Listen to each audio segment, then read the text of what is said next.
Avant chaque départ, Chantalvé reconnaît avoir peur. Car prendre la route, c'est, selon elle, s'exposer à la solitude, à la perte de repères et se retrouver face à soi-même. Nicolas Bouvier écrivait que l'on croit faire un voyage, mais bientôt, c'est le voyage qui vous fait ou vous défait. Quant à André Breton, il exhortait ses compagnons surréalistes au cri de « Lâchez tout et partez sur la route », comme si la route était indissociable d'un lâcher-prise, d'une certaine forme d'abandon. Et combien d'autres exemples pour illustrer cette étrange connivence entre partir et disparaître, comme si le départ était toujours sans retour, dans le sens où le voyageur, sans ses garde-fous habituels, devenait le jouet d'un processus de transformation. Chantalvé va nommer à contre-courant cette série de voyages qu'elle réalise sur les traces du poète Pier Paolo Pasolini.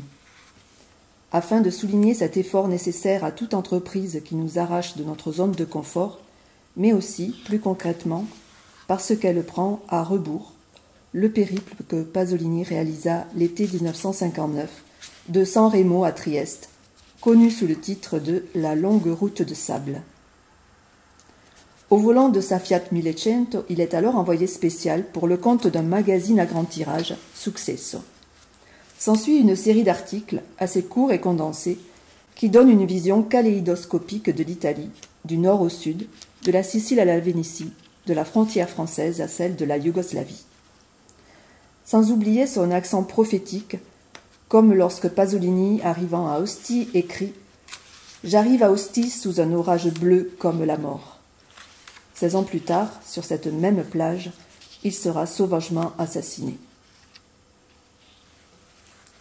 Car le récit de Chantalvé est aussi celui d'une quête. Tout au long de la route, au fil de ses rencontres, elle interroge la mort du poète, qu'elle prétend politique et qu'elle associe à une autre mort, celle de l'industriel italien Enrico Mattei. Il est alors question de services secrets, de romans cryptés et de complots politiques.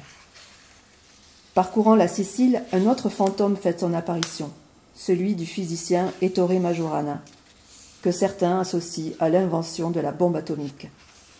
Mais comme dirait Rudyard Kipling, ceci est une autre histoire.